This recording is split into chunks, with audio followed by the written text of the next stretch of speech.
करती हूँ। आइए नजर डालते हैं आज की सुर्खियों पर।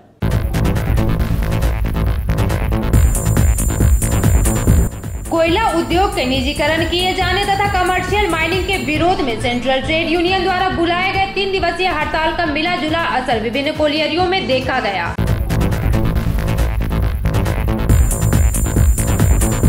चांदा मोड़ के निकट हुए सड़क हादसे में 2 बाइक सवार बुरी तरह से घायल।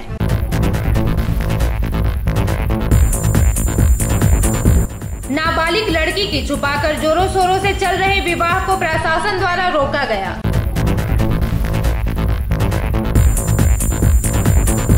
रानीगंज थाना की ओर से चिकित्सकों एवं अन्य स्वास्थ्य कर्मियों को सम्मानित किया गया। दुर्गापुर वुमेन्स कॉलेज गेट के समीप प्रदर्शन के चौथे दिन आंदोलन कर रही छात्राओं ने उग्र रूप धारण कर कॉलेज के प्राचार्य समेत शिक्षकों को बनाया बंधक।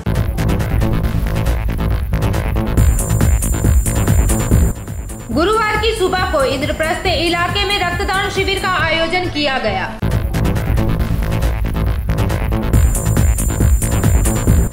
बारिश की वजह से रानीगंज के विभिन्न इलाकों के रास्तों पर जल जमाव की स्थिति देखी गई। लोगों को झेलनी पड़ी परेशानियां। अब खबरें विस्तार से। कोयला उद्योग का निजीकरण किए जाने तथा कमर्शियल माइनिंग के विरोध में सेंट्रल ट्रेड यूनियन द्वारा बुलाए गए 3 दिवसीय हड़ताल का मिला जुला असर गुरुवार को ईसीएल के कुनस्तुड़िया एरिया, श्रीपुर एरिया एवं सातग्राम एरिया इत्यादि में देखा गया।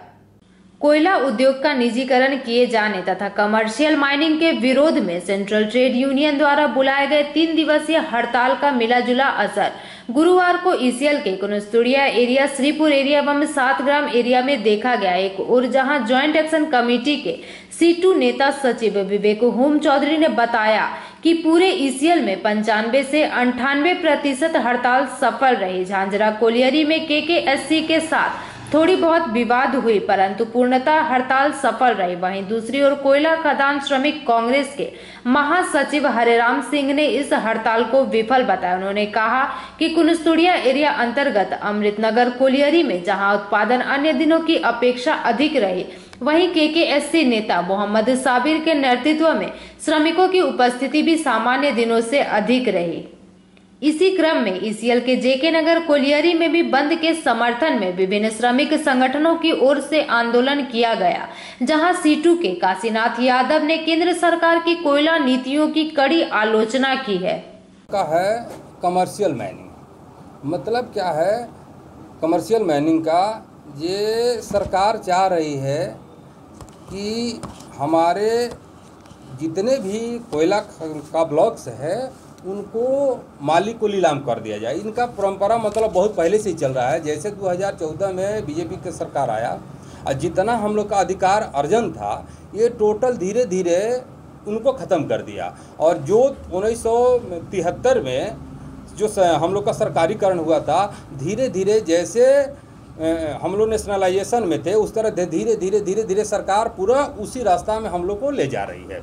अब है सरकार हमारा जो उनका कहना है कि जितना हमको चाहिए कोयला उतना हम यहाँ से कोल इंडिया उत्पादन नहीं कर पा रहा है।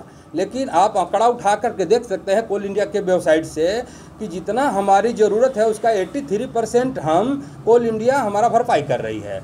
और बाद बाकी इतना मेन पावर दिनों पर दिन कमते जा रहा है। जो कभी नेशनलाइजेशन के समय जो 8 लाख मेंबर हुआ मेन पावर हुआ करता था, वो मेन पावर घटते आज 2,73,000 के लगभग में आ पहुंचा है। तो एक तरफ हमारी मेन पावर कमते जा रहा है और दूसरे हम लोग प्रोडक्शन बढ़ाते जा रहे हैं। पिछले साल 2019-20 में हम लोगों ने 606 मिलियन मैट्रिक टन प्रोडक्शन किया और इस साल 710 million ton metric ton production किया।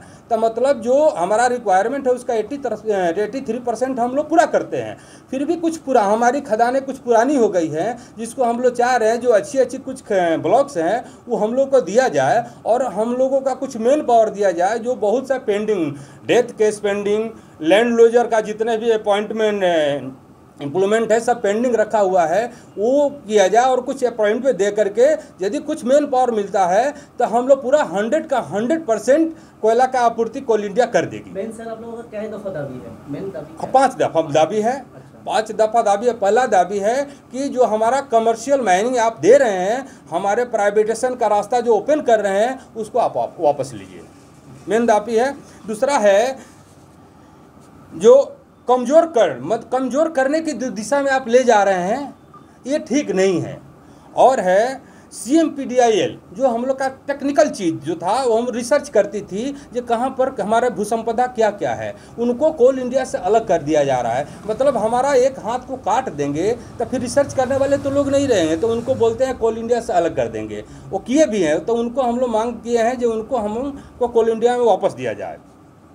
और है आपको जो हमारा कंट्रैक्टर वर्कर है, देखिए CIL में एक तो हाई पावर कमेटी का गठन हुआ था।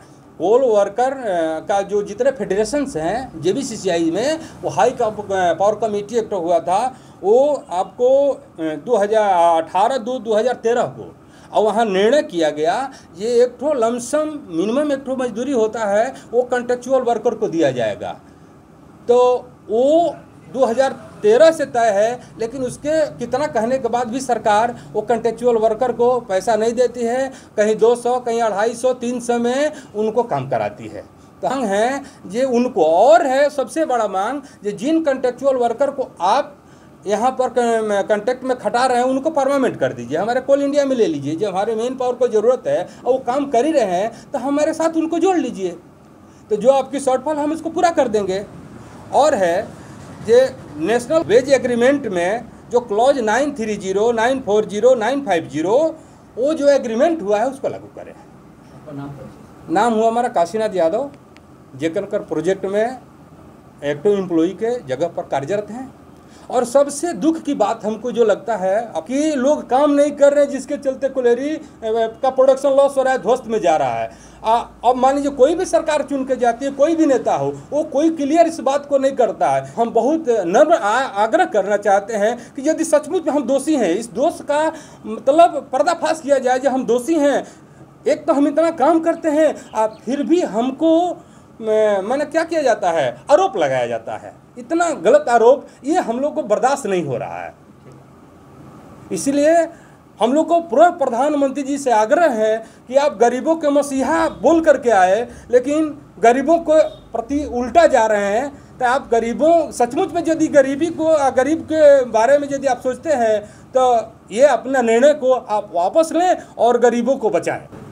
JK नगर कोलेरी में आपको लगभग 80 to 85% तक आपका लोग स्ट्राइक किए हैं। कुछ लोग हैं, चंद लोग हैं जो हमारे एक ठो अलग हमारे ही साथी हैं, जिनके दिमाग में वो नहीं आया जो ये करना चाहिए। हम लोग तो उनको रिक्वेस्ट किए थे बहुत तरह से, लेकिन उन्होंने उसको बोला जे ना सपोर्ट नहीं किए। तो उस कुछ परसेंट लोग हैं, 10-15% उन्होंने अटेंडेंस कराया, जिसका असर कुछ नहीं होगा, क्योंकि वो काम करने वाले लोग नहीं हैं, वो हाजिरी बना के घूरने वाले लोग हैं। मेन जो असली जो एक्टिव लोग हैं ना, जो प्रोडक्टिव लोग हैं, वो सब स्ट्राइक में है, स्ट्राइक का साथ दिए हैं। और इन मौसा भी 100% साथ दिया है।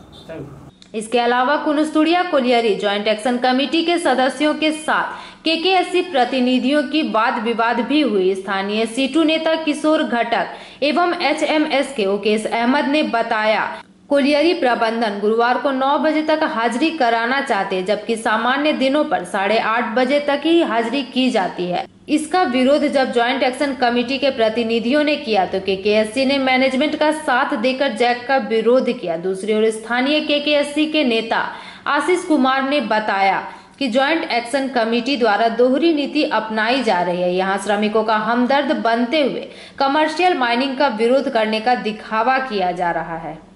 3 दिनों तक हड़ताल कर श्रमिकों का नुकसान एक्शन कर वह श्रमिकों का हमदर्द बनना चाहते हैं, जिसका विरोध KKSC द्वारा की जा रही है। सातग्राम एरिया के जैक के नेता गोपाल शरण ओझा ने बताया कि सातग्राम एरिया अंतर्गत सिर्फ निमचा कोलियरी, प्योर सियारसोल एवं कालिदासपुर को छोड़कर सभी कोलियरियां पूर्ण तरह से बंद रही। सातग्राम एरिया क्षेत्र के नीमडांगा प्रोजेक्ट स्थित सातग्राम इंक्लाइन में मात्र 37% हाजिरी हो पाई। इस मौके पर गौतम चट्टराज ने कहा कि जैक की ओर से आज से शुरू होने वाले 3 दिवसीय हड़ताल का पहला दिन पूर्ण रूप से कोलियरी बंद रहा। इस मौके पर भरत पासवान, पवित्रो राउत, मोहम्मद सिराज हुसैन, जय किशन मिश्रा इत्यादि मुख्य रूप से उपस्थित रहे। वहीं श्रीपुर एरिया के निंगा कोलियरी में 90% की हाजिरी हुई। इस दौरान केकेएससी के बापी बनर्जी ने कहा कि जैक की ओर से बुलाए गए बंद का असर निंगा कोलियरी में विफल हो गया।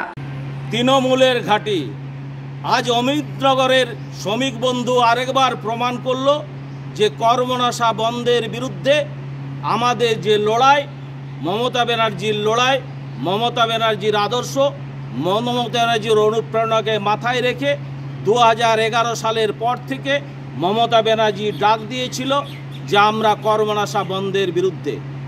आमरा मानी केंद्र सरकारेर जे स्वैराचारी नीति आमादेर कोलियारीके बेसरकारीकरণের बिरुद्धे आमरा ममता बनर्जीर हाथ धरे ममता बनर्जीर नेतृत्वे विभिन्न आंदोलनेर कर्मसूची निয়েছি।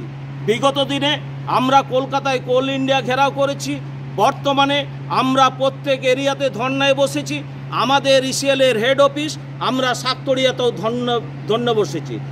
किन्तु इदानीं आमरा देखते पाচ্ছি सकाल बेलाय যারা বিজেপি করছে রাত্রে বেলায় বা সন্ধ্যা বেলায় চানকে এসে তারা ঝান্ডা হাতে মানুষের সাথে শ্রমিক বন্ধুকে ভুল বোঝানোর চেষ্টা করছে।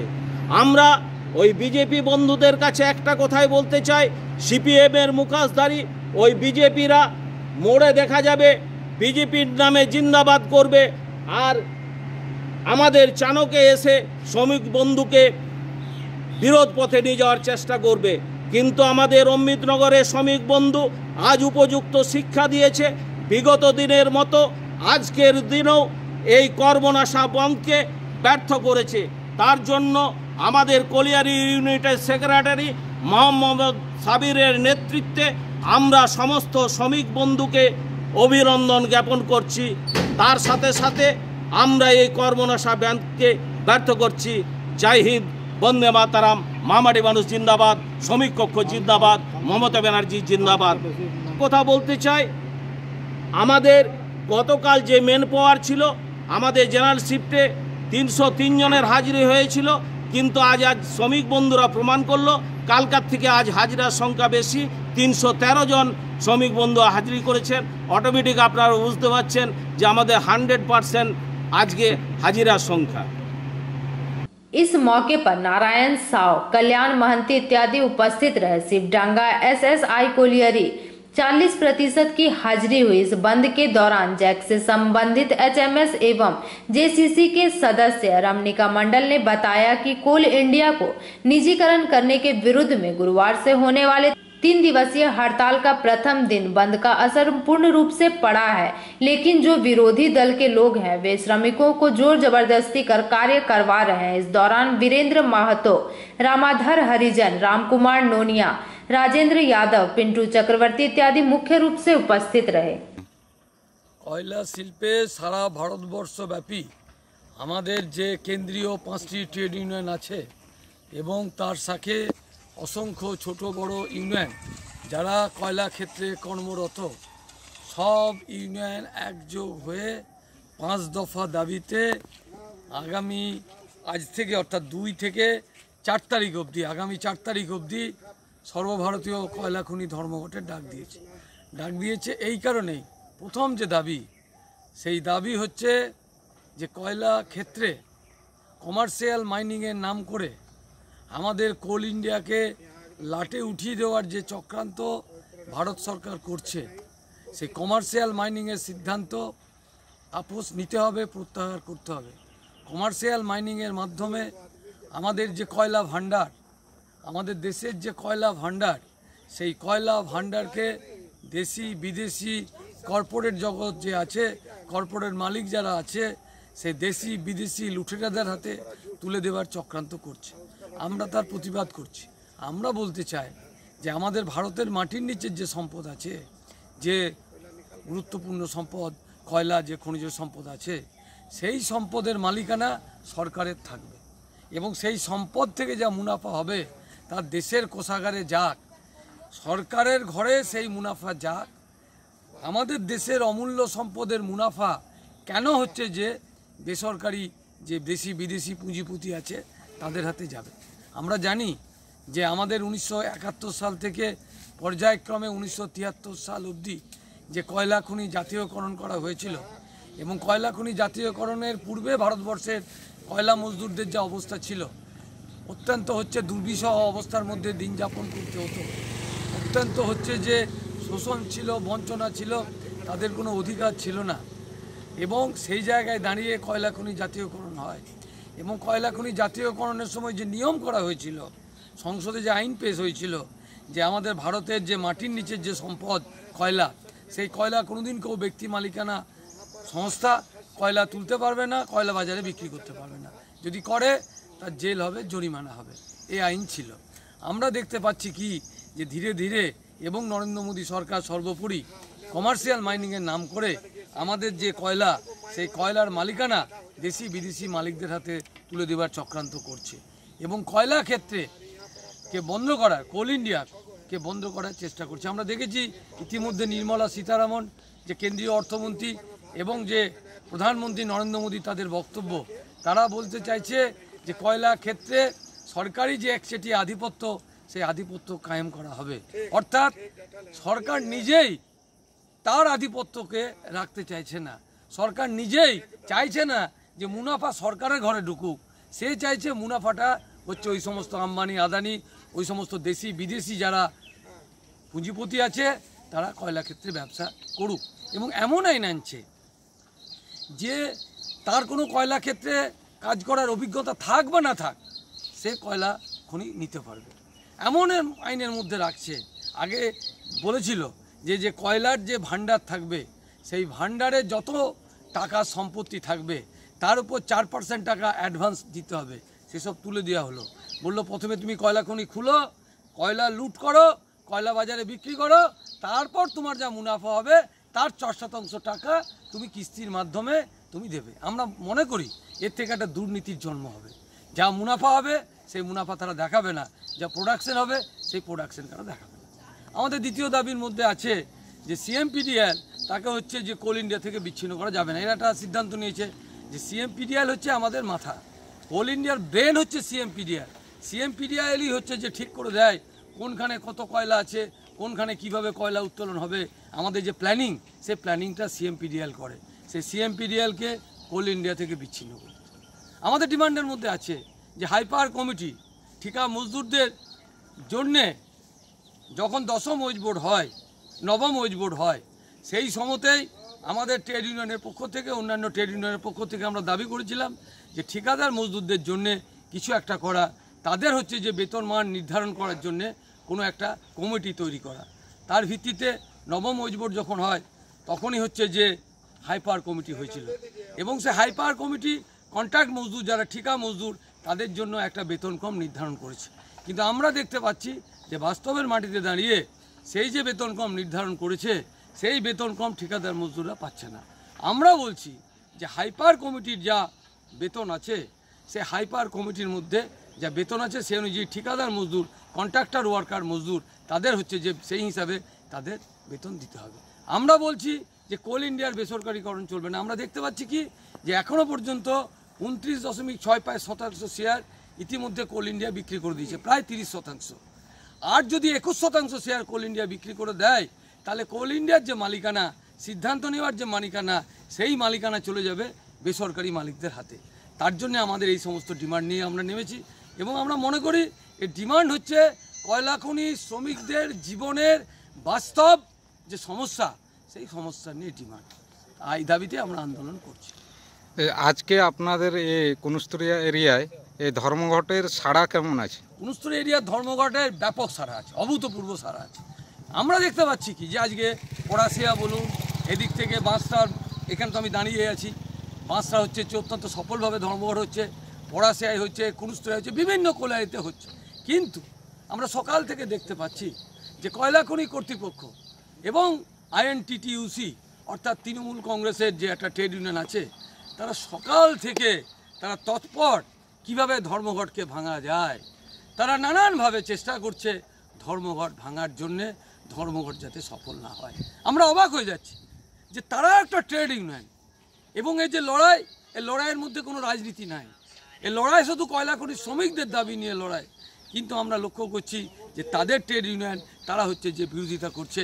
এর থেকে দুঃখের বিষয় কিছু নাই, কিন্তু তারা বিরোধিতা করলেও কিছু করতে পারবে না। আমরা বিভিন্ন জায়গায় খোঁজ খবর নিয়ে দেখেছি যে বিভিন্ন জায়গায় তারা সকাল থেকে জোর জবরদস্তি বাড়ি থেকে তুলে নিয়ে এসে পুলিশ, ম্যানেজমেন্ট এবং আইএনটিটিউসি একযোগ হয়ে তারা বিভিন্ন কোলারিতে বাড়ি থেকে লোকজনকে তুলে এনে জোর করে প্রোডাকশন করাবার চেষ্টা করছে। কিন্তু প্রোডাকশনের যারা লোক, যারা ডাইরেক্টলি প্রোডাকশনের সাথে নির্ভরশীল, সেই সমস্ত লোক বিভিন্ন জায়গাতে তারা কাজে যোগদান করেনি। এদের শত চেষ্টাতেও তারা কাজে যোগদান করেনি। হ্যাঁ, কিছু ইমার্জেন্সি আমাদেরকে ছাড়তে হয় বিভিন্ন কোলারিতে, কারণ আমরা 3 দিনের জন্য ধর্মঘট ডেকেছি। 4 দিন থেকে তো কোলারিটাকে চালু রাখতে হবে, অর্থাৎ আমাদের বৃহস্পতি, শুক্র, শনি আমাদের কোলারি বন্ধ আছে, আমাদের সোমবার থেকে তো কোলারিটাকে চালু রাখতে হবে। তাহলে এমার্জেন্সি স্টাফ কিছু আমাদের দরকার হয় যাতে কোলারিটার কোনো ক্ষতি হোক। আমরা কোলারিটার ক্ষতি করে তো আমরা কোনো আন্দোলন করতে চাই না। তার জন্য কোলারিটাকে টিকিয়ে রাখার জন্যে, যাতে 4 দিনের দিন আমরা কোলারির প্রোডাকশনটাকে চালু রাখতে পারি, তার জন্যে আমরা কিছু ইমার্জেন্সি দিই। এটা প্রত্যেকটা ধর্মঘটে আমরা কিছু ইমার্জেন্সি দিই, জরুরি ভিত্তিতে যারা কোলারির নিরাপত্তাটা দেখভাল করবে। সেই ইমার্জেন্সি স্টাফ কিছু এসছে এবং বিভিন্ন জায়গায় আমরা লক্ষ্য করছি, ওই যে বললাম টিএমসি, ম্যানেজমেন্ট, পুলিশ একযোগ হয়ে করছে। আমরা বিভিন্ন জায়গায় দেখতে পাচ্ছি যে হাজিরের যে নির্দিষ্ট সময়সীমা, বিভিন্ন কোলারির বিভিন্ন সময়সীমা থাকে। কুনুস্তরা কোলারি যেমন 1:30 অবধি থাকে, এখানকার এরকম থাকে। তো সেই সময়সীমার পরেও যেটা অন্যদিন করতে দেয় না, আজকে যাতে ধর্মঘটকে ভাঙা হয়নি সফল, এটা দেখাবার জন্যে তারা করছে কি, তারা লেট অবধি তারা অ্যাটেন্ডেন্স করছে। আমরা এর তীব্র প্রতিবাদ করেছি বিভিন্ন জায়গায়, যেটা চলবে না। আজ যে টাইম অবধি অ্যাটেন্ডেন্স করছো, তাহলে প্রতিদিন তোমাকে সেই টাইম অবধি করতে হবে। স্ট্রাইক ভাঙার জন্যে তুমি আজকে অ্যাটেন্ডেন্সটাকে বাড়িয়ে দিবে, এই জিনিস আমরা মেনে নিতে পারি না। এই জন্যও আমাদের বিভিন্ন জায়গায় কোথাও আমাদের সাথে তর্ক বিতর্কের জায়গায় আমাদের পৌঁছাতে হয়েছে। সে তর্ক বিতর্ক আমাদের হয়েছে, আমরা এটা আমরা কখনো মানতে আমরা চাইছি না। এই জিনিস চলছে। रानीगंज से सम्राट दास की रिपोर्ट, पीवी न्यूज। गुरुवार की सुबह राष्ट्रीय राजमार्ग 2 पर चांदा मोड़ के निकट हुए सड़क हादसे में 2 बाइक सवार बुरी तरह से घायल हुए। गुरुवार की सुबह राष्ट्रीय राजमार्ग 2 पर चांदा मोड़ के निकट हुए एक सड़क हादसे में 2 बाइक सवार घायल हो गए। सूत्रों के अनुसार चांदा निवासी ये दोनों युवक बाइक से आसनसोल की ओर जा रहे थे, तभी अचानक अनियंत्रित होकर बाइक पलट गई। घटना में एक युवक बुरी तरह से घायल हो गया, जिसे आसनसोल जिला अस्पताल भेज दिया गया। घटना की खबर पाकर मौके पर पहुंची पुलिस ने दोनों घायलों को आसनसोल जिला अस्पताल भेजा। इस घटना से एक बार फिर यह साबित हो गया कि लोग अब भी ट्रैफिक नियमों का पालन नहीं कर रहे हैं, जिससे आए दिन इस प्रकार की घटनाएं होती रहती है। जामुड़िया से दिलीप साव की रिपोर्ट, पीवी न्यूज। नाबालिग लड़की के छुपाकर जोर शोर से चल रहे विवाह को प्रशासन द्वारा रोका गया। सूत्रों के मुताबिक सागर भांगा के न्यूताती पाड़ा में एक नाबालिग लड़की के विवाह की तैयारी चल रही थी, जिसकी सूचना मिलते ही प्रशासन ने मौके पर पहुंचकर विवाह को बंद कराया। नाबालिग लड़की की छुपाकर जोरों शोरों से विवाह की तैयारी चल रही थी। प्रशासन को सूचना मिलने पर प्रशासन ने तत्परता दिखाते हुए घटनास्थल पर पहुंचकर विवाह को बंद करा दिया। यह घटना बृहस्पतिवार की सुबह को कोकोवेन थाना अंतर्गत सागर भांगा के न्यू ताती पाड़ा की है। विवाह बंद को लेकर इलाके में उत्तेजना का माहौल बन गया। जानकारी के मुताबिक इलाके में एक विवाह के दौरान नाबालिग लड़की का परिचय उस लड़का से हुआ। उसके बाद बातचीत कर बृहस्पतिवार की सुबह को विवाह की तैयारी चल रही थी। किसी कारण विवाह की सूचना पश्चिम बर्धमान जिला चाइल्ड लाइन दफ्तर में पहुंची। उसके बाद चाइल्ड लाइन दफ्तर के अधिकारी ने कोकोवेन थाना की पुलिस को सूचना दी। पुलिस की ओर से 28 नंबर वार्ड पार्षद को MIC अंकिता चौधरी को सूचना दी गई। पुलिस एवं पार्षद के साथ चाइल्ड लाइन के अधिकारी ने देरी न कर उस नाबालिग के घर पहुंचकर जाकर देखा कि विवाह की प्रक्रिया चल रही। नाबालिग की मां से नाबालिग लड़की का जन्म प्रमाण पत्र मांगा, जो नहीं निकल पाई। उसके बाद पुलिस ने नाबालिग की मां को अटक कर थाने ले गई। কোন ক্লাসে পড়তিস? কোন ক্লাসে পড়ো? 10 এ। কোন স্কুলে? হ্যাঁ, সগরভাঙা। কি হলো আজ? কি হলো সমস্যাটা? কি হলো? বিয়ে হচ্ছিল আজকে? কোথায়? দুর্গাপুর মন্দিরে। ছেলে কোথায় ছিল? একটু দাঁড়া। হ্যাঁ না না, ছেলে কোথায়? ছেলে কোথায় থাকতো? মায়াবাজার। কত বয়স তোমার? 18। কোন ক্লাসে পড়ছো? চাইল্ডলাইন বলবো, চাইল্ডলাইন এসছে, আমরা চাইল্ডলাইনকে কোঅপারেট করলাম। চাইল্ডলাইন যেটা ভালো বুঝবেন সেটা আমরা প্রশাসন হিসাবে ওনাদের পাশে। 18 বছর হয়েছিল বয়স? তার কোনো ডকুমেন্টস কিছু দেখাতে পারছে না। থানায় নিয়ে যাবো, নিয়ে ওনার ডকুমেন্টসটাকে চেক আপ করি, তারপর যেটা বড় ভালো বুঝবেন চাইল্ডলাইন আছেন ওনারা যেটা ভালো বুঝবেন সেটা বলবেন। হ্যাঁ, কী নাম দাদা? আমার এসআই চন্দন কান্তি পাল। চন্দন কান্তি পাল। হ্যাঁ, আজকে আপনারা কি করবেন? আজকে এটা করলাম, Childline Paschim Bardhaman district as a unit team হিসাবে আমরা 24/7 আমাদের সার্ভিস প্রোভাইড করি। এখন 1098 বা আমাদের যে অফিস কল নাম্বার আছে সেখানে ফোন এসেছিলো যে এরকম সাগরভাঙা অঞ্চলে এটি 14 বছর মেয়ের বিয়ে দেওয়ার ব্যবস্থা হচ্ছে এবং আজকে সকাল 8:30 নাগাদ বিয়েটা হবে তাঁতিপাড়া এলাকায়, সেটা আমরা খবর পাই। এবং তারপরে আমাদের যা প্রসিডিওর আছে যে আমরা district child protection unit DSW সবাইকেই জানি আমাদের যারা লোকাল লেভেলে অর্গানাইজেশন যাদের ছাড়া চলে না, এবং পুলিশ বা লোকাল অর্গানাইজেশন যারা আছেন, এখানকার কাউন্সিলর ম্যাডামও ছিলেন, আমরা তাদেরকে আমরা মেসেজটা কনভে করে আমরা বলি যে উই নিড সাপোর্ট দ্যাট আমরা এই বাচ্চাটাকে প্রিভেন্ট করতে হবে। কারণ আপনারা জানেন যে এই সময় দাঁড়িয়ে আমাদের সরকার, দেশের সরকার এবং রাজ্যের সরকার উভয় মিলে ভাবছে যে বাচ্চাদের কী করে প্রোটেকশন করা যায়, এবং চাইল্ড রাইটস যে রাইটসগুলো আছে যেগুলো নিয়ে চাইল্ডলাইন কাজ করে, আমরা সেই মোতাবেক এবং যে অ্যাক্ট মোতাবেক আমরা কাজ করে এবং ফার্দার যে প্রসিডিওর সেই প্রসিডিওর অনুযায়ী আমরা এগোবো এবং বাচ্চা যাতে তার যে অধিকার, মৌলিক অধিকার, সেগুলো যাতে সুরক্ষিত হয়। কত বয়স? দেখুন, বাচ্চা মেয়ে আপনাদের প্রথমে বলেছিল 18 বছর, কিন্তু আমরা স্যাঙ্গুইন ছিলাম মেয়ে ক্লাস 9 কি 10-এ পড়ে, বিলো 18ই হবে। তো কন্যাশ্রীর আইডি তো হোক বা স্কুল ডকুমেন্টস থেকে আমরা জানতে পারলাম 15 বছর 4 মাস বয়স, সুতরাং মেয়ে হচ্ছে কি 18 বছরের নিচে। এবং এরপর যে অ্যাক্ট অনুযায়ী juvenile justice care and protection 2015 অনুযায়ী যা পদ্ধতি বলা রয়েছে সেই পদ্ধতিগুলো অবলম্বন করেই চাইল্ডলাইন মেয়ে যাতে আগামী দিনে সুরক্ষিত থাকে সুনিশ্চিত করেই তার যে অধিকারগুলো সুরক্ষিত হয় সেই ব্যাপারে পদক্ষেপ গ্রহণ করে। আর মাকে আর মেয়েকে থানায় নিয়ে আসা হয়েছে, পুলিশ নিয়ে এসে চাইল্ডলাইন খালি অ্যাসিস্ট করে, যে চাইল্ডলাইনের কাজ হচ্ছে বলা যে এই বিয়েটা আইনত দণ্ডনীয় অপরাধ। এবার আইনি যে প্রক্রিয়া সেই প্রক্রিয়া পুলিশ আছে, এখানে ডিসিপিও সেকশন আছে, ওনারা সেই মোতাবেক ব্যবস্থা গ্রহণ করবেন চাইল্ডলাইনের মতো কাজ। কী নাম আপনার? আমার নাম Debayan Sengupta, central coordinator Childline পশ্চিম বর্ধমান। নাম আরেকবার বলুন। দেবায়ন সেনগুপ্ত। সাথে আমার টিম রয়েছেন, senior team member Swapan Kumar Manna. আর আপনার ডেজিগনেশন কি আছে? আমি সেন্টার কোঅর্ডিনেটর চাইল্ডলাইন পশ্চিম বর্ধমান ইউনিট। ঠিক আছে, আমার টিম। কি হয়েছিল? হ্যাঁ, আমার আর কি হবে, মেয়ে ভালোবাসে এখন, ছেলেটিকে ছিল আমাকেও তো ছিল। মেয়ে আজকে বিয়ে হচ্ছিল? হ্যাঁ, মানে চলে যাবো বলছিল যে আমি দেখ বাবা যাচ্ছিলাম তো লোকে খারাপ বলবে তো, তার জায়গায় বলছে ঠাকুরধাম থেকে তুমি যাবে, সেটা আমার নিশ্চিন্ত। আচ্ছা, ছেলের সঙ্গে কি ভালোবাসা করে বিয়ে হচ্ছে? হ্যাঁ। কিভাবে পরিচয় হয়েছিল? বিয়ে বাড়িতে আর আমাদের নিজেদের আত্মীয়র ভিতরে। কি করে ছেলে? ছেলেটা পাইপ লাইনে কাজ করে। কোথা থাকে ছেলেটি? ওই মায়াবাজার। তো ছেলেটা তো মেয়ে তো 18 বছর হয়নি? না, 18 বছর হয়নি, বিয়ে দিতে চাচ্ছিলাম না, অনেক বুঝিয়েছি, এবার চলে গেলে তো সেটা তো খারাপ। কি বলছে পুলিশ?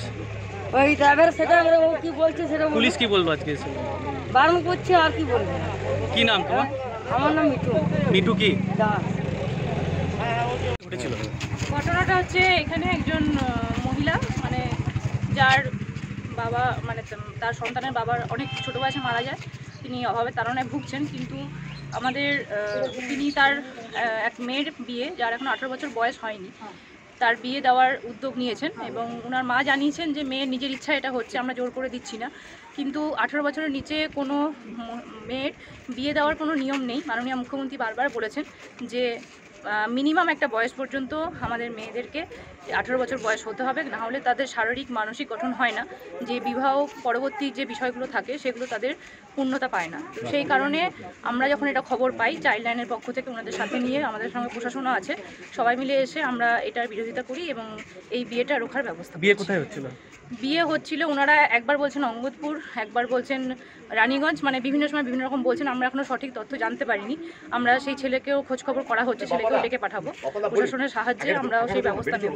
কারণ আমরা জানছি যে মাননীয় মুখ্যমন্ত্রী যে কন্যাশ্রী দিচ্ছেন, তার জন্য একটা মেয়ে ক্লাস 10 অবধি ইজিলি পড়াশোনা করতে পারেন, কোনো অসুবিধা হয় না, তারপরে 11-12 পড়াশোনা করতে পারেন। 18 বছর বয়স হয়ে যাওয়ার পর তারপর সে তার নিজের ইচ্ছে যেখানে সে বিয়ে করতে পারে, কারণ যে মেয়েটার বয়স 18-র নিচে, তার মানসিক পূর্ণতা এখনও পায়নি, কোথায় তার বিয়ে করা উচিত না উচিত সেই তার মানে মানসিক সেই গঠনটা এখনো হয়নি। তাই আমার মনে হয় যে এই কাজ মাননীয় মুখ্যমন্ত্রীর একজন সৈনিক হিসেবে এই কাজ আমাদের করা उचित। दुर्गापुर से निमाई दास की रिपोर्ट, पीवी न्यूज। रानीगंज थाना की ओर से इलाके के विभिन्न अस्पतालों में जाकर चिकित्सकों एवं अन्य स्वास्थ्य कर्मियों को फूलों का गुच्छा देकर सम्मानित किया गया। रानीगंज थाना की ओर से इलाके के विभिन्न अस्पतालों में जाकर चिकित्सकों एवं अन्य स्वास्थ्य कर्मियों को फूलों का गुच्छा देकर सम्मानित किया गया। रानीगंज से सम्राट दास की report, PV news. Durgapur women's college gate के समीप तृणमूल छात्र परिषद महिला संगठन द्वारा फीस वृद्धि के खिलाफ पिछले 4 दिनों से चल रहे प्रदर्शन में अब तक कोई सफलता नहीं मिल पाई है तथा प्रदर्शन के चौथे दिन अर्थात गुरुवार को आंदोलन कर रही छात्राओं ने उग्र रूप धारण करते हुए कॉलेज के प्राचार्य समेत शिक्षकों को बंधक बनाया। दुर्गापुर वुमेन्स कॉलेज गेट के समीप तृणमूल छात्र परिषद महिला संगठन द्वारा फीस वृद्धि के खिलाफ पिछले 4 दिनों से प्रदर्शन चल रहा है, परंतु अब तक कोई सफलता नहीं मिल पाई है। प्रदर्शन के चौथे दिन अर्थात गुरुवार को आंदोलन कर रही छात्राओं ने उग्र रूप धारण कर कॉलेज के प्राचार्य मधुमिता जदोदिया समेत कॉलेज के शिक्षकों को बंधक बना लिया, जिससे कॉलेज परिसर में तनाव का माहौल व्याप्त हो गया। इस दौरान प्रदर्शन कर रही छात्राओं ने प्राचार्य को फीस कम करने की घोषणा करने का दबाव बनाने लगी, अन्यथा प्राचार्य को उनके कार्यालय से बाहर निकलने पर रोक लगा दिया गया। खबर पाकर दुर्गापुर थाना की पुलिस घटना पर पहुंची एवं प्रदर्शन कर रही छात्राओं को समझाने का प्रयास किया। যখন অ্যাডমিশন হয়েছিলাম ফার্স্ট ইয়ারে তখন আমার 3535 টাকা লেগেছিল, তো আমার ডবল টাকা কেটে নিয়েছিল দুবার, মানে 3535 করে দুবার কেটে নিয়েছিল। সেই টাকাটা জন্য আমি জমা দিয়েছিলাম আমার ব্যাংকের অ্যাকাউন্টের, তারপরে এটিএম এর সব কিছু আমি জমা দিয়েছিলাম, বলেছিল ফেরত দিয়ে দেওয়া হবে, ক্যাশই ফেরত দিয়ে দেওয়া হবে। তারপরে বললো যে না কলেজের মানে কি বলে যখন ফিস নেব সেই থেকে কেটে নেওয়া হবে। তারপরে বলছে আবার আমি গেলাম, তারপরে বলছে যে কি বলে এখন আমাদের কোনো কিছু কালেকশন করা হয়নি, কোনো কিছু করা হয়নি, এখন ফেরত দেবো না, তুমি পেমেন্ট দাও, পেমেন্ট দিয়ে যাও। আর সেকেন্ড ইয়ার হয়ে গেল, সেকেন্ড ইয়ার থার্ড সেমিস্টার তো হলো না, এবং ফোর্থ সেমিস্টার হয়ে গেলো, বাট আমার টাকাটা এখনও ফেরত দিচ্ছে না। এখনও যখনই যায় তখনই ঘুরিয়ে দেয়, কিন্তু আমি সব জমা দিয়ে রেখেছি, কোনো কিছু বাদ নেই, কিন্তু টাকাটা আমার ফেরত দিচ্ছে না এখনও অবধি। 3535 টাকাটা আজ দেবো কাল দেবো, যখনই যায় আমাকে ঘুরিয়ে দেয়, হাজার রকমের কথা বলে। না অনেকের এরকম টাকা কেটে নিয়েছে, তো কারোর টাকাগুলো এখনো ফেরত দেওয়া করছে না, কারণ না মানে অর্থাৎ এই টাকা পয়সার একটা তছরূপের একটা অভিযোগ। হ্যাঁ সব টাকা পয়সা, আমার টাকাটা ফেরত দিচ্ছে না। আজ অনেক দিন 2 বছরের কাছাকাছি হয়ে গেল, টাকাটা এখনো ফেরত দিচ্ছে না। কখনো বলছে ব্যাংকে করে দেবো, কখনো বলছে ক্যাশ করে দেবো, কখনো বলছে ফিস থেকে কাটবো, বাট টাকাটা দিচ্ছেই না, কোনো কিছু ব্যবস্থা। উল্টে আমাকে বলছে যে তোমরা ফিস জমা দিতে থাকো, আমাকে বলছে ফিস জমা দিতে থাকো। কি নাম? পারমিতা দাস। दुर्गापुर से निमाई दास की रिपोर्ट, पीवी न्यूज। गुरुवार की सुबह को इंद्रप्रस्थ इलाके में स्थित आद्य शक्ति महापीठ सप्तपीठ मंदिर सेवा आश्रम के उद्योग से रक्तदान शिविर का आयोजन किया गया। गुरुवार की सुबह को इंद्रप्रस्थ इलाके में स्थित आद्य शक्ति महापीठ सप्तपीठ मंदिर सेवाश्रम के उद्योग से आज सुबह रक्तदान शिविर का आयोजन किया गया। रक्त संग्रह महकमा अस्पताल की ओर से की गई एवं जहां 20 रक्तदाताओं ने रक्तदान किया। इस मौके पर दुर्गापुर नगर निगम के चेयरमैन मृगेंद्र नाथ पाल, 2 नंबर बोरो चेयरमैन रामा प्रसाद हलदार, 12 नंबर वार्ड पार्षद बबीता मुखर्जी, ट्रेड यूनियन नेता शेख साहबुद्दीन, 12 नंबर वार्ड अध्यक्ष हीरालाल सहित मंदिर के महाराज अमृत दास सहित भक्तगण मुख्य रूप से उपस्थित रहे। कमिटिर पक्ष থেকে আমি আমাদের দুর্গাপুর মহকুমা ভলেন্টারি ব্লাড সম্মানিত মহকুমা ব্লাড ডোনার ফোরামে যারা এখানে। दुर्गापुर से निमाई दास की रिपोर्ट, पीवी न्यूज। गुरुवार की दोपहर हुई बारिश की वजह से रानीगंज के विभिन्न इलाकों में रास्तों पर जल जमाव की स्थिति देखी गई एवं जल जमाव की वजह से लोगों को विभिन्न प्रकार की परेशानियों का भी सामना करना पड़ा।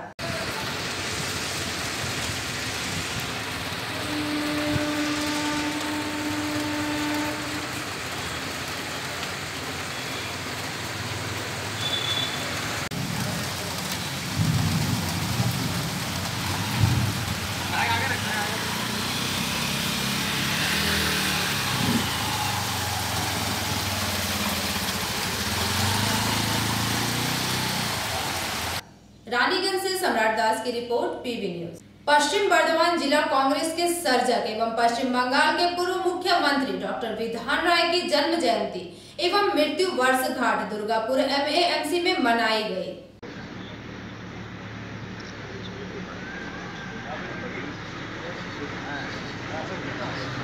জন্মদিন।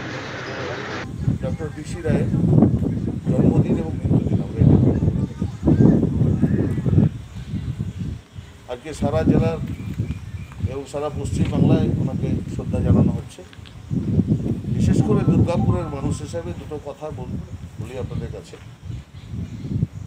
দুর্গাপুরের যেখানেই থাকুক। अंडाल थाना अंतर्गत स्थित काजोड़ा मोड़ के निकट अंडाल थाना के नए बिल्डिंग का उद्घाटन पश्चिम बंगाल के पुलिस निदेशक वीरेंद्र आईपीएस द्वारा फीता काटकर किया गया।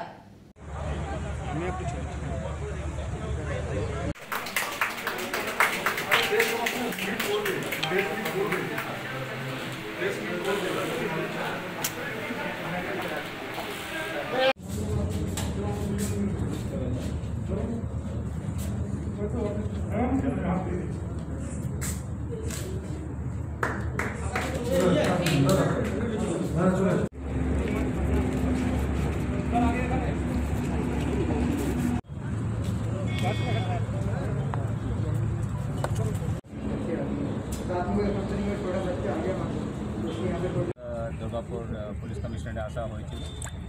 একটা স্পেশাল সার্কামস্টান্স আছে কি করোনা নিয়ে আমাদের এই এনवायरमेंटे পুলিশ কাজ করছে।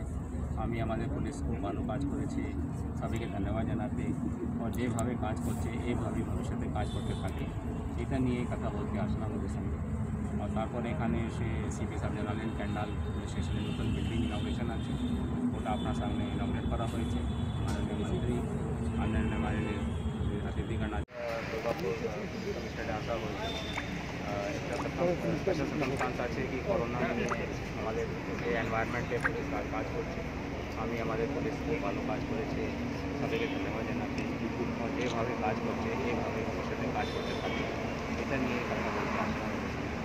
और তারপরে এখানে এসে সিপি সাহেব জানালেন ক্যান্ডাল পুলিশ স্টেশনে নতুন বিল্ডিং ইনগ্রেশন আছে, ওটা আপনার সামনে ইনগ্রেট করা হয়েছে। মাননীয় মন্ত্রী মাননীয় মাননীয় অতিথিগণ আছে এখানে। और আমি আশা করি ক্যান্ডাল পুলিশ যে নতুন বিল্ডিং হয়েছে দিয়ে এখন পাবলিককে আমরা আর ভালো করে সেবা করতে পারবো। বড় সেবা আছে। बीते दिन भाजपा के प्रदेश अध्यक्ष दिलीप घोष पर हुए हमले के प्रतिवाद में पूरा राज्यव्यापी थाना को ज्ञापन सौंपे जाने के क्रम सूची के तहत रानीगंज भाजपा मंडल ने भी तृणमूल कांग्रेस के विरुद्ध प्रदर्शन करते हुए आरोपियों की तत्काल गिरफ्तारी की मांग को लेकर रानीगंज थाना प्रभारी को ज्ञापन सौंपा।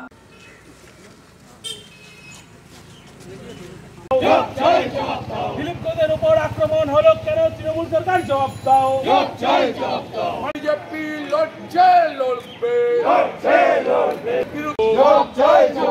দিলীপদার উপর হামলা হলো কেন? পুলিশ প্রশাসন জবাব দো। বিজেপি বিজেপি বিজেপি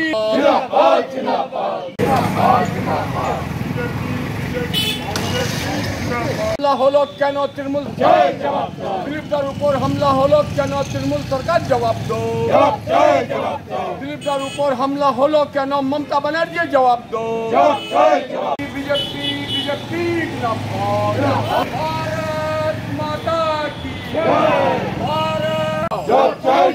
পুলিশ মন্ত্রী ধিক ধিক ধিক্কার, পুলিশ মন্ত্রী ধিক ধিক ধিক্কার। দিলীপদার উপর হামলা হলো কেন? পুলিশ প্রশাসন জবাব দো। বিজেপি জিন্দাবাদ, সারা রাজ্য জুড়ে তৃণমূলের সন্ত্রাস। दुर्भाग्य का विषय है कि पूरे पश्चिम बंगाल में आज बीजेपी उत्थान में है और टीएमसी पतन के रास्ते पर जा रही है।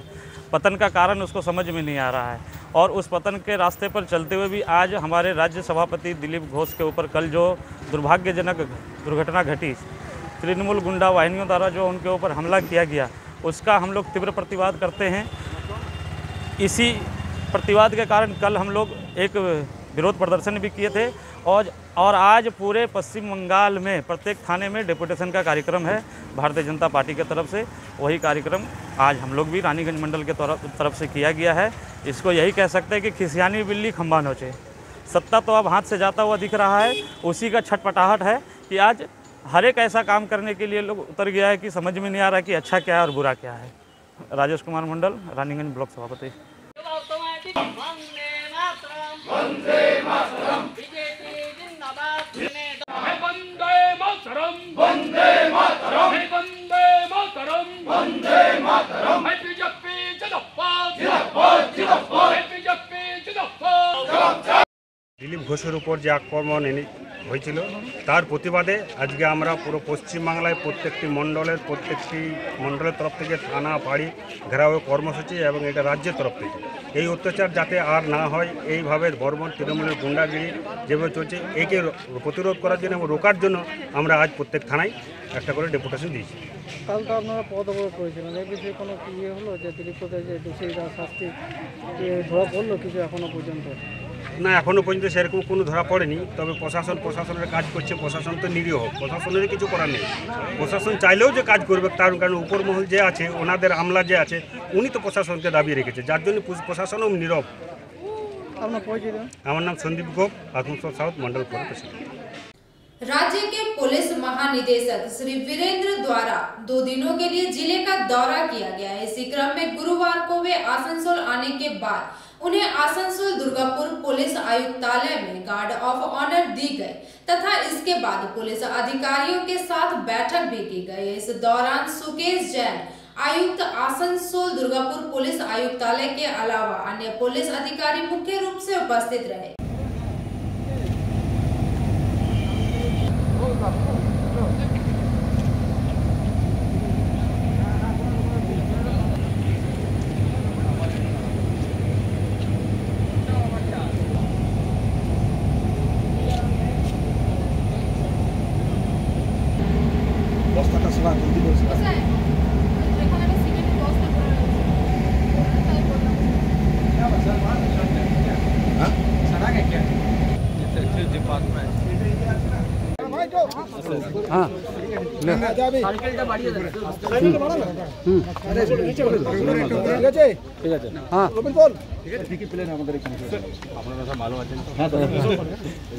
ये जो कोरोना जो स्पेशल एनवायरमेंट হয়েছে পুলিশের মধ্যে কাজ করছে প্রায় 3.5 মাস ধরে, তো আমি এটাকে নিয়েই মাননীয় মুখ্যমন্ত্রী অনেকবার বলেছেন কি খুব ভালো কাজ হয়েছে, পুলিশ খুব ভালো কাজ করছে।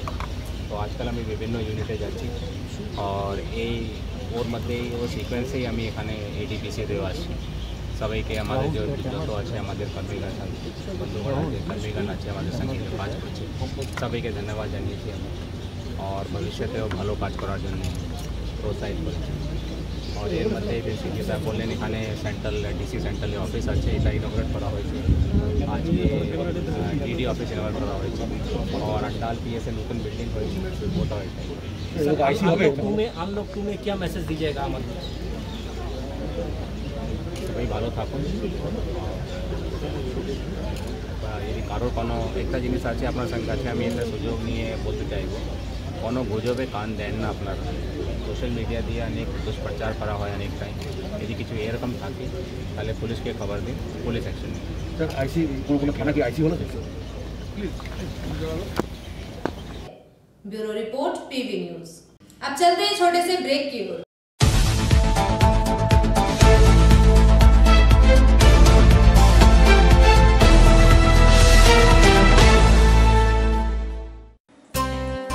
लायंस क्लब रानीगंज समाज सेवा का सर्वोत्तम संस्था है।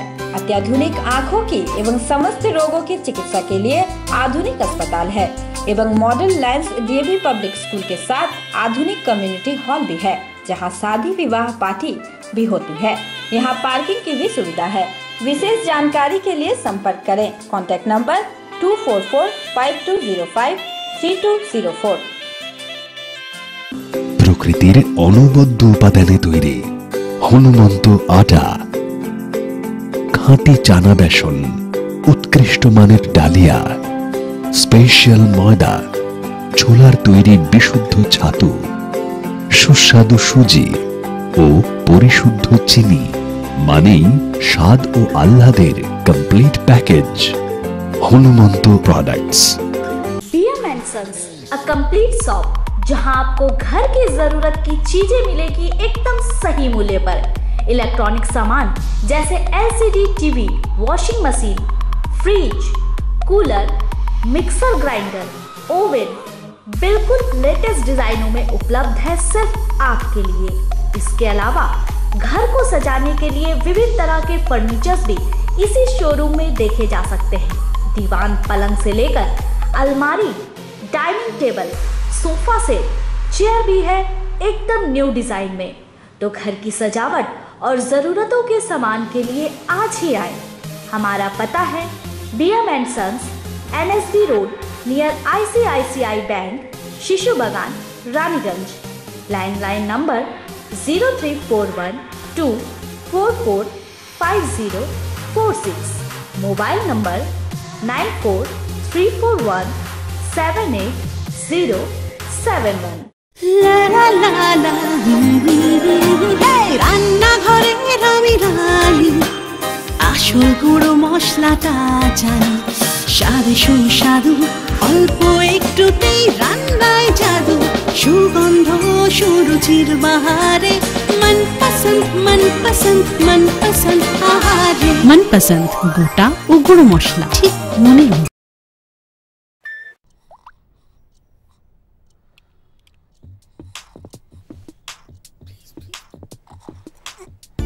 न दिन खत्म होता है न रात, और शाम चलती है सुबह तक।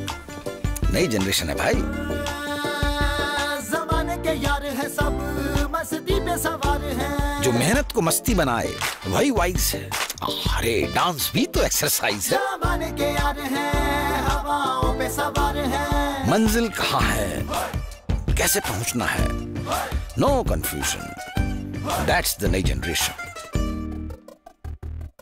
गली गली में चले हैं हम, हमें रोक सके ना किसी में है दम।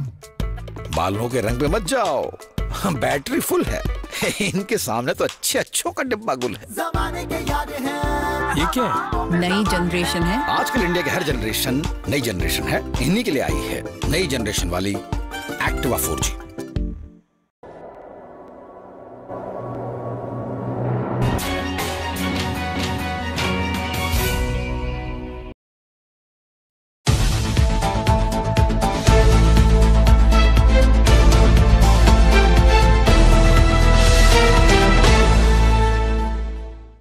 ब्रेक के बाद आप सभी दर्शकों का स्वागत है।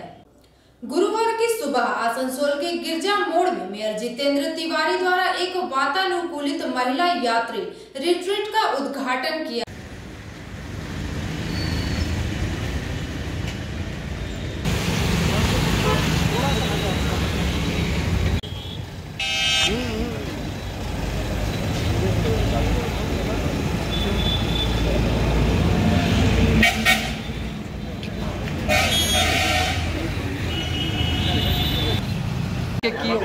আমাদের কিন্তু এই বাস স্ট্যান্ডটা হচ্ছে একটা ভালোবাসার প্রতীক। এটা কিন্তু আমাদের মুখ্যমন্ত্রী, মাননীয় মুখ্যমন্ত্রী এবং মাননীয় মেয়র সাহেবের নেতৃত্বে আজ কিন্তু আমরা এই ধরনের সাপোর্ট আমরা পেয়েছি। এবং ইন্ডিয়া পাওয়ারের এটাই প্রণ এবং এটাই এম আমাদের, যে আমরা পাওয়ার বিজনেসের বাইরে গিয়ে আমরা সোশ্যালি আমরা কমিউনিটিকে কি করে তুলে ধরবো। বিগত 2 বছর ধরে ইন্ডিয়া পাওয়ারের সঙ্গে যৌথভাবে বেশ কিছু কাজ করছি। তার মধ্যে আমরা ওনাদেরকে প্রস্তাব দিয়েছিলাম যে বিভিন্ন জায়গায় কিছু প্যাসেঞ্জার সেট, এই ধরনের এসি প্যাসেঞ্জার সেট ওনারা করে দিচ্ছেন এবং এর বিনিময়ে এই প্যাসেঞ্জার সেটের উপর ওনাদের নিজস্ব কোম্পানি অ্যাডভার্টিজমেন্ট চালাবার অধিকার আমরা ওনাদেরকে দিয়েছি। এর ফলে এটাও আমাদের কোনো অর্থ ব্যয় হচ্ছে না কর্পোরেশনের, ওনারা নিজের CSR ফান্ড থেকে এটা করে দিচ্ছেন। আর ওনাদের খুব একটা ক্ষতি হচ্ছে না, ওনারা একটা নিজের অ্যাড চলছে গোটা বছর। তো তার ফলে ওনাদের প্রাইভেটলি ওই অ্যাড নিতে গেলে যে রেভিনিউ যেত সেটাতে এইটা হয়ে যাচ্ছে। तो अभिनव उद्योग निয়েছে এর আগে ওনারা। Bureau report PB news. Corona महामारी जैसे संकट की घड़ी में पश्चिम बर्धमान के विभिन्न हिस्सों में सेवा मूलक कार्य जैसे कि खाद्य सामग्री वितरण, इलाके तथा मंदिरों में सैनिटाइजेशन, मास्क वितरण, स्वास्थ्य संबंधी सुविधाएं इत्यादि प्रदान किए जा रहे हैं। इसी बात की जानकारी समाज सेवी कृष्णा प्रसाद एवं विशेष वेबसाइट के माध्यम से दी गई। लेकिन एक चीज हम नहीं बोले, जो सैनिटाइज किए, सैनिटाइज बोले कि भाभी सैनिटाइज तो हो चुका है। असहाय जिनको ज़रूरत है आज, ये कोविड-19 जो मार्च महीना से जो शुरू हुआ है, काफ़ी लोग त्रस्त हैं, चूल्हे नहीं जल रहे हैं घरों में। तो जो ज़रूरतमंद हैं वो इस हेल्पलाइन नंबर पे फ़ोन करेंगे। उनके लिए हम लोग हर वक्त अपनी पूरी टीम रेडी है, जो भी ज़रूरत पड़ेगा उन तक पूरा भरसक कोशिश करेंगे, पूरा प्रयास रहेगा कि उन तक ये पहुंचाया जाए, चाहे वो सामग्री हो, चाहे कोई मेडिकल ग्राउंड में कोई ज़रूरत हो, कोई मदद हो, किसी भी तरीक़ा का मदद के लिए हम लोग हमेशा तत्पर हैं। ये कोरोना के इस घड़ी में विषाणु मुक्त, आइए हम लोग कोरोना से सभी कोई मिलकर लड़े, ये स्लोगान आपने सुना होगा। अभी सब बैनर में है, जहाँ जहाँ हम लोग प्रोग्राम कर रहे हैं वहाँ पर ये बैनर के अपने जो बैनर है जो समाज सेवी का, उसमें देखिएगा नीचे में लिखा हुआ आइए कोरोना से मिलकर लड़ते हैं। अभी आगे जो कार्यक्रम है वो और बहुत सारे कार्यक्रम हैं, जैसे कि अभी लगातार हम लोग जो ज़रूरतमंद है उनके लिए चावल, आटा, आलू और भी सामग्री है, सब कुछ अभी वितरण किया जा रहा है। हर वार्ड में, हर जहाँ भी ज़रूरत है, जहाँ से भी कोई मैसेज आ रहा है जिसको ज़रूरत है, हम लोग साथ में अभी तिरपाल का भी कार्यक्रम अभी शुरू होगा। एक अभी आपको देखने को मिलेगा बहुत जल्द कि रामकृष्ण नगर में जिसको ज़रूरत है, अभी गौ माता, अभी हमने गौशाला में गया था, गौ माता की ज़रूरत है, हम लोगों ने उनको गौ माता को गुड़ खिलाया था। बहुत ऐसे हैं जिसको खाने को, गौ माता को खाने के लिए नहीं है, तो इस तरह के बहुत ज़्यादा फैमिली हैं जो ज़रूरत है, असहाय है। उस गौ माता के लिए उसमें चोकर है, बिचाली है, वहाँ पे जो टाली का जो रूम है जिसमें गौ माता रहती है, उसके लिए तिरपाल की भी हम लोग व्यवस्था कराने जा रहे हैं। ये बहुत जल्दी आपको शुभ समाचार मिलेगा कि कार्यक्रम कब होने जा रहा है। तो इसीलिए एक प्रेस कॉन्फ्रेंस करके हमने बोला कि समाज तक ये मैसेज दें। और भी आगे जो हेल्पलाइन नंबर हमने अपने जारी किया, बाकी अभी जितने भी समाज के लोग हैं, अभी पूरे समाज में युवा पीढ़ी अभी करीब करीब हम लोगों के साथ में, पूरे टीम के साथ में करीब 15,000 युवा पीढ़ी जुड़ित हो चुके हैं। अभी देखिए आए दिन फोन आता है हर क्लब से, हर जगह से कि आइए मिल करके हम लोग काम करते हैं, आपके साथ है, हम मिलजुल कर काम करना चाहते हैं। इसीलिए आज हम लोगों ने सोचा कि आपको मिलाकर, आपको बुला करके ये प्रेस वार्ता हो। नमस्कार। Bureau report, PV news. CITU से समर्थित पश्चिम बर्धमान जिला निर्माण कर्मी यूनियन की ओर से गुरुवार की संध्या रानीगंज ब्लॉक अंतर्गत बल्लभपुर ग्राम पंचायत अधीन पेपर मिल के निकट विरोध प्रदर्शन किया गया। पश्चिम बर्धमान जिला निर्माण कर्मी यूनियনের পক্ষ থেকে আমরা সমস্ত জায়গাতেই নির্মাণ কর্মী সহ অন্যান্য অসংগঠিত ক্ষেত্রে শ্রমিকদের যে দাবি দেওয়া আছে সেই দাবিগুলোকে নিয়ে আমরা বিক্ষোভ কর্মসূচি করছি। আজকে আমরা এই বল্লভপুরের এলাকায় নির্মাণ শ্রমিকদের কতগুলো যে দাবি আছে, বিশেষ করে প্রচেষ্টা প্রকল্প যা রাজ্য সরকার ঘোষণা করেছিল যে 1000 টাকা করে অসংগঠিত ক্ষেত্রের শ্রমিকদের দেওয়া হবে ব্যাংক অ্যাকাউন্টে, কিন্তু সেই প্রচেষ্টা প্রকল্প ফর্ম জমা দেওয়ার সময় আমরা লক্ষ্য করলাম যে অনলাইনে সেই ফর্ম জমা দেওয়ার কথা বলা হলো এবং অনলাইনে আমাদের সাধারণ নির্মাণ শ্রমিকেরা তারা সেই ফর্ম জমা দিতে পারেনি, ফলত 1000 টাকার থেকে তারা বঞ্চিত হয়েছে। এই লকডাউনের পিরিয়ডে যখন নির্মাণ শ্রমিক সহ অন্যান্য বিভিন্ন পেশার মানুষের কাজ নেই, তখন আমরা ভেবেছিলাম যে এই প্রচেষ্টা প্রকল্পের ফর্ম যদি সঠিকভাবে জমা দিতে পারে তাহলে ন্যূনতম অন্তত 1000 টাকা পাবে। কিন্তু রাজ্য সরকার যারা মামাটি মানুষের কথা বলে তারা মানুষের সঙ্গে, বিশেষ করে শ্রমজীবী মানুষের সঙ্গে তারা প্রতারণা করেছে এই ফর্ম জমা দেওয়া অনলাইনের মাধ্যমে করার মধ্য দিয়ে। আমরা তার প্রতিবাদ করছি। আমরা দাবি করছি সমস্ত পঞ্চায়েতে এবং পুরসভার যে বড় অফিস আছে সেখানে হাতে হাতে ফর্ম জমা নিতে হবে এবং ব্যাংক অ্যাকাউন্টে যে টাকা জমা দেওয়ার কথা সেই টাকা দিতে হবে। এছাড়াও আমাদের দাবি হচ্ছে 7,500 টাকা করে যে সমস্ত মানুষজন কাজ হারিয়েছে, কাজ করতে পারছে না, কাজ নেই, তাদের ব্যাংক অ্যাকাউন্টে দিতে হবে। একই সঙ্গে আমাদের দাবি যে পর্যাপ্ত রেশন দিতে হবে। আপনারা সবাই জানেন যে বহু মানুষ এখনও পর্যন্ত রেশন কার্ড পায়নি। গরিব মানুষ তাদেরকে RKSY 1, RKSY 2 রেশন কার্ড দেওয়া হয়েছে। অন্তর্দয়, SPHH, PHH এই কার্ড থেকে তারা বঞ্চিত হয়েছে। স্বাভাবিকভাবেই আমাদের দাবি হচ্ছে যে এই সমস্ত গরিব শ্রমজীবী মানুষকে অন্তর্দয়, SPHH, PHH রেশন কার্ড দিতে হবে। পাশাপাশি চাল, আটা বা গমের সাথে ডাল ভোজ্য তেল, চিনি, মশলা, আলু ইত্যাদি সামগ্রীও দিতে হবে। এই দাবিগুলোকে নিয়ে আমরা লড়াই করছি। আর এর সাথে সাথে বিভিন্ন সংস্থায় যাতে কোনো শ্রমিক ছাঁটাই করতে না পারে এবং 8 ঘন্টার জায়গায় 12 ঘন্টা কাজ করানো না হয়, সেই দাবি নিয়ে আমরা লড়াই করছি। এবং শ্রমজীবী মানুষ যাতে পুনরায় কাজ পায়, রেগা প্রকল্পে যাতে 200 দিন অন্তত কাজ পায়, শহর এলাকাতেও গ্রাম এলাকার মতো রেগা প্রকল্পকে সম্প্রসারিত করতে হবে। শহরের বেকার যুবরাও যাতে কাজ পায় এবং যতদিন না কাজ পাচ্ছে তারা যাতে বেকার ভাতা পায়, এই দাবিগুলোকে নিয়ে আমরা লড়াই আন্দোলন করছি। আপনার পরিচয়? আমি পশ্চিম বর্ধমান জেলা নির্মাণ শ্রমিক ইউনিয়নের সভাপতি, জেলা সভাপতি। रानीगंज से सम्राट दास की रिपोर्ट, पीवी न्यूज। खबरें समाप्त करेंगे पर उससे पहले एक नजर आज की सुर्खियों पर।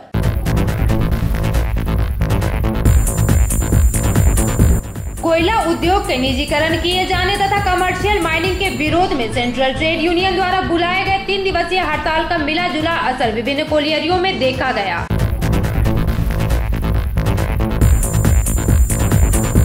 चांदा मोड़ के निकट हुए सड़क हादसे में 2 बाइक सवार बुरी तरह से घायल।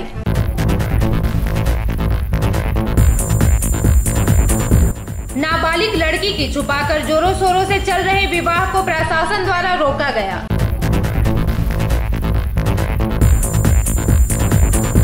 रानीगंज थाना की ओर से चिकित्सकों एवं अन्य स्वास्थ्य कर्मियों को सम्मानित किया गया।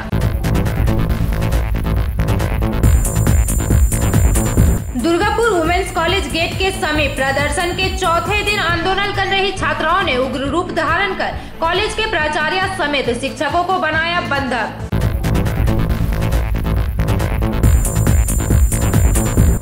गुरुवार की सुबह को इंद्रप्रस्थ इलाके में रक्तदान शिविर का आयोजन किया गया।